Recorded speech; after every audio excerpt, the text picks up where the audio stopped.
Good afternoon, everyone. Today we are joined by Bishop Herbert Daughtry. We are in the historic House of the Lord Church, along with Police Commissioner Dermot Shea, along with Benjamin Tucker. We are here today to join forces in calling for peace on behalf of Terrence Floyd. Terrence Floyd is the brother of George Floyd. Terrence Floyd is overwhelmed at this moment, and he wanted to be here today, but he told me to deliver this message on his behalf as his spokesperson. He wanted to call for peace. He wanted to call for justice. He wanted to make sure that you can't get one without the other. We're hearing that justice is being made, and we're moving in the direction of justice, and that's a good thing. But we must continue to keep the conversation going right here in New York City. And that's what we're doing, is a beginning of conversations and making sure that the conversations comes with peace, justice, policy, and then legislation. So we thank the NYPD for having this conversation and open dialogue. The memorial for George Floyd will be tomorrow in Cadden Plaza. Terrence Floyd, with the strength, will be present, and other family members will be present. And we're calling for those individuals that want to loot and those don't want to disrespect the name of George Floyd. Don't do it in the name of George Floyd. You're disrespecting his legacy. If you want to chant peacefully, you can do so. But don't do it in the name of George Floyd. We have an issue in New York City, which is a good thing in terms of having a relationship and bridging the gap in this hostile environment. And I'm thankful for now we can have a voice and turn something negative into a conversation that can lead to positive. The Bible says in the book of Isaiah 1:17, is to be able to teach their oppressors to be able to be a voice for the voiceless and to be able to seek justice for the widows. And that's what we're going to continue to do as we go forward in the fight for justice and to be able to uphold the legacy of George Floyd. At this time, you will hear from the Commissioner of the New York City Police Department, Dermot Shea. Reverend, thank you. So I'll be brief in my comments, but I came here today with my friend and with my co-worker, First Deputy Commissioner Ben Tucker, two highest-ranking members of the New York City Police Department, to make a statement first and foremost on behalf of the entire New York City Police Department, the nation's largest police department, that we stand with the Floyd family. We condemn what took place in Minneapolis, and I think it's much larger than law enforcement condemning it. Any human being with a conscience that looks at that video, I think, feels the same way. So my heart goes out to the entire Floyd family. I think this entire difficult period, it's not the first. Please, Lord, it's the last, but it should be a wake-up call for this entire country. For justice, to look in the mirror, to work together about what we can do together. I think there's no better place to have this conversation. I honestly don't remember who reached out to who. It's been a long week, but I spoke to Reverend McCall earlier this week. I think we have a common friend. We sat down earlier this week and begun a discussion, a dialogue, which I hope is one of many. which gets us to a place where we want to go. And here we stand in a holy building, and I don't think there's any better place. When I walked in here, I said hello to some of my officers that are outside, and one of them who I did not know, it's her last day, 20 years serving New York City. She on the side there? She's not, but I'll embarrass her. And she's a person of faith who's an ordained minister. And it's just one of the many beautiful stories of this city, of this police department, and we need more of them, and we need more of them together. That is how I truly believe we will get to where we want to be. I think men and women of this police department, I am extremely proud of. We make mistakes, and law enforcement across this country makes mistakes. We have blood, we bleed, we have biases, but I think all of us need to continue to see each other, continue to hear each other, continue to work together. And I truly hope that this is a beginning of a dialogue that will bring peace as much as possible to the Floyd family, but to New York City and this country as a whole. And Reverend, I just want to publicly thank you for extending the branch and having this conversation today. Ben? Reverend McCall, pleasure. Good to stand here with you. Reverend Daughtry, we go way back. It's been a while. It's really good to see you. And we've been through some of this before in the past, decade after decade, and it's always as sad as it is now. You know, we've had these moments where we lose people, and I've seen it time and time again in my 50 years in the business.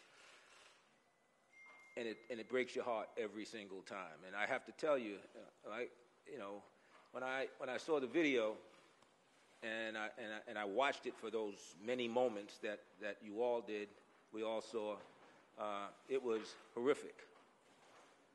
And you know, every time you see something like that, but especially when it's a law enforcement officer engaging in that kind of conduct, you know, it denigrates, first of all, the work that law enforcement officers in this country do every single day.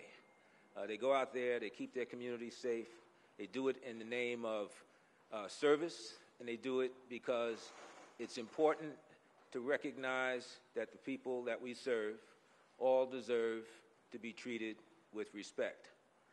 And as I watched that video, it seemed to me that officer had absolutely no,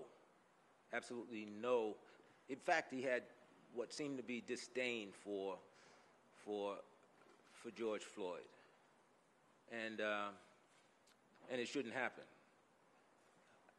I was out there, I did the job, certainly Commissioner Shea did the job, we've been out in the street, I've locked people up, we've made arrests, and it was never about treating them differently because they committed a crime. It was simply about, I'm a police officer, you broke the law, I put the cuffs on you, and it's over. I'm not the jury, I'm not the judge, I don't make judgments about who you are, and I certainly do not treat you differently because of who you are, what you look like, or any of that. And that has to be what our officers do. That's what we teach.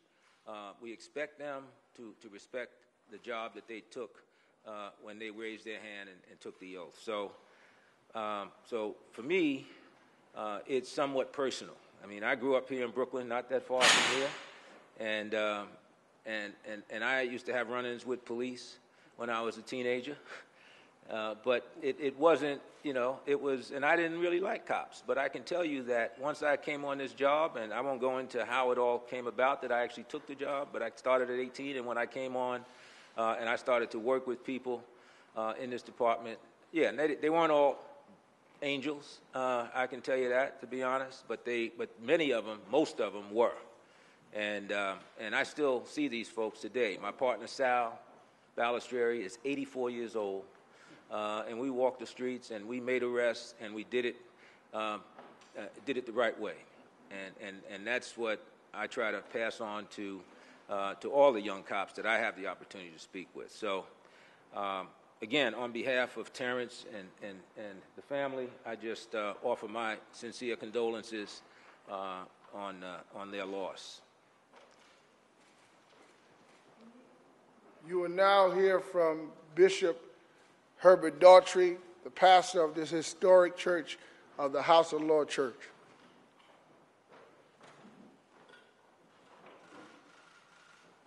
Thank you very much, Reverend McCall, Commissioner.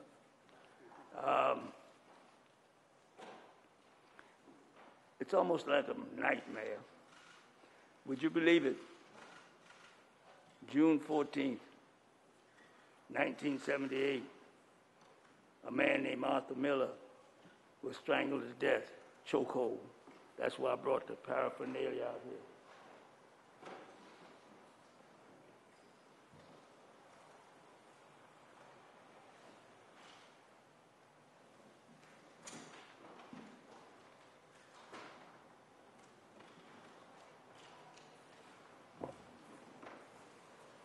I led all the marches.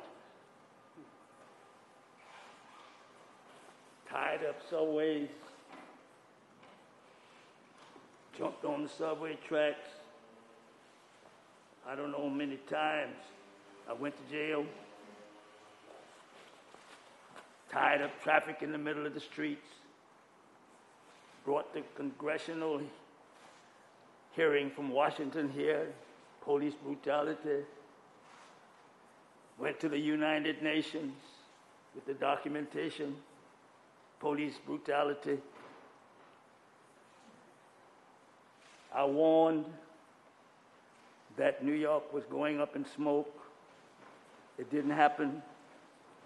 In the many years that I led the movement, we knew how to take care of our business. People didn't do anything to destroy or divert or derail our movement. And I remember standing on the steps of City Hall. I'd come back from Miami in 1980 after being down there in what people call a riot. I call them a rebellion. People are angry, outraged. And I warned New York that the same thing was going to happen. But you know, it's very interesting. It didn't happen in the years that I led the movement.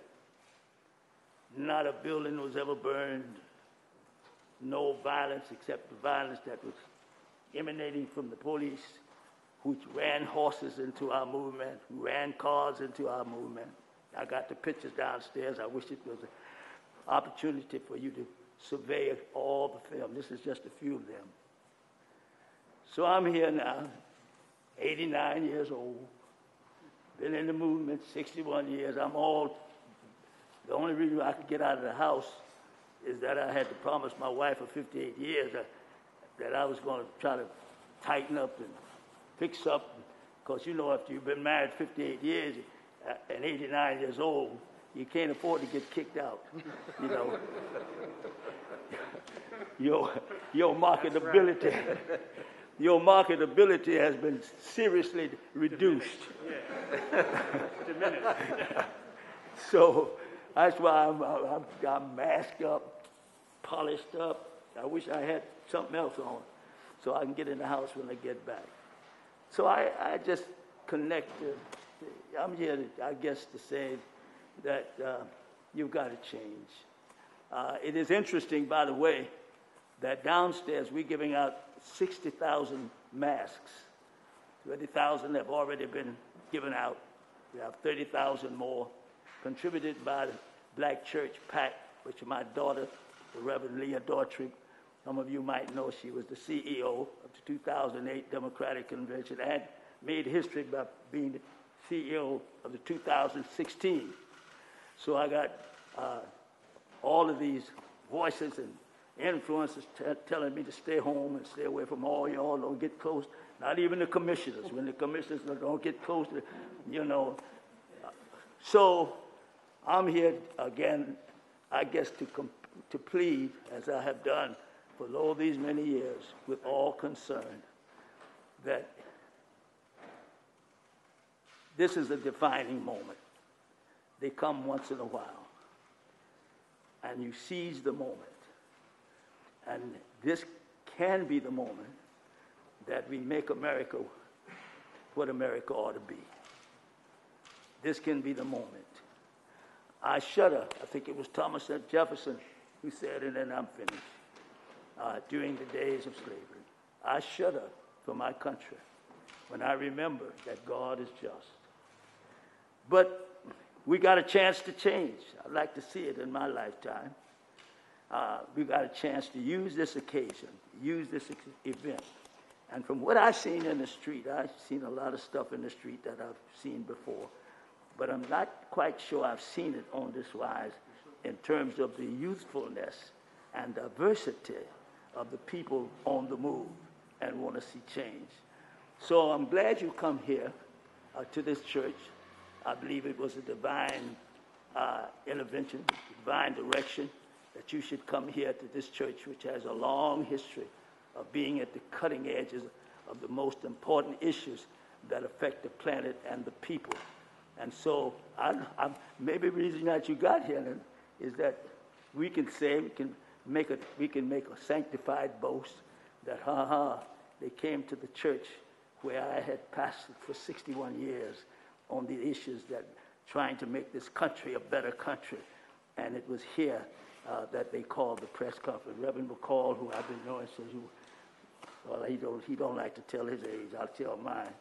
And the commissioners, God bless you all, and let us hope that this is the day that we will witness change in America, and America will live up the true meaning of its creed.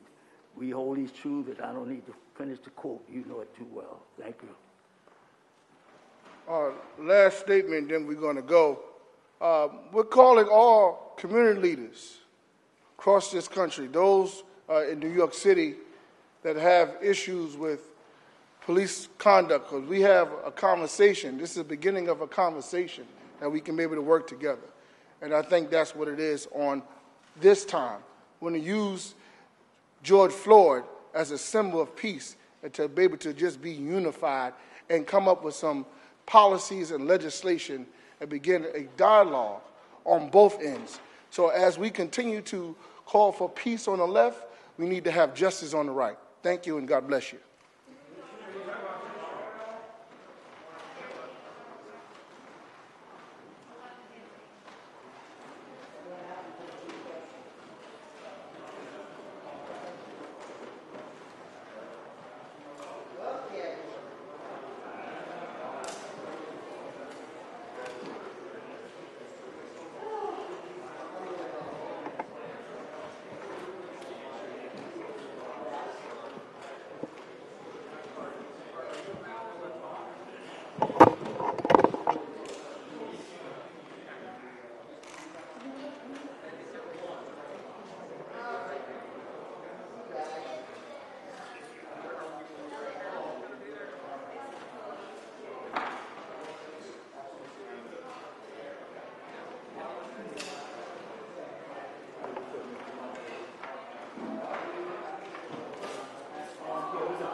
Oh, think about it. Yeah. But I don't know. They didn't Terrence Floyd, but he didn't show up. Oh, really? Wow. Got it. Okay, all right. That's what it is. Okay, brother. You too, man. Thank you. Okay, bye. Hold on a minute. There's something going on here. I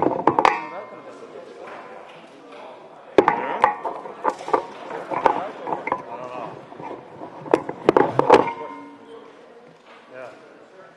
Peter, what do you say? Yeah, I don't know. Supposed to be another one? I think they're coming back, no?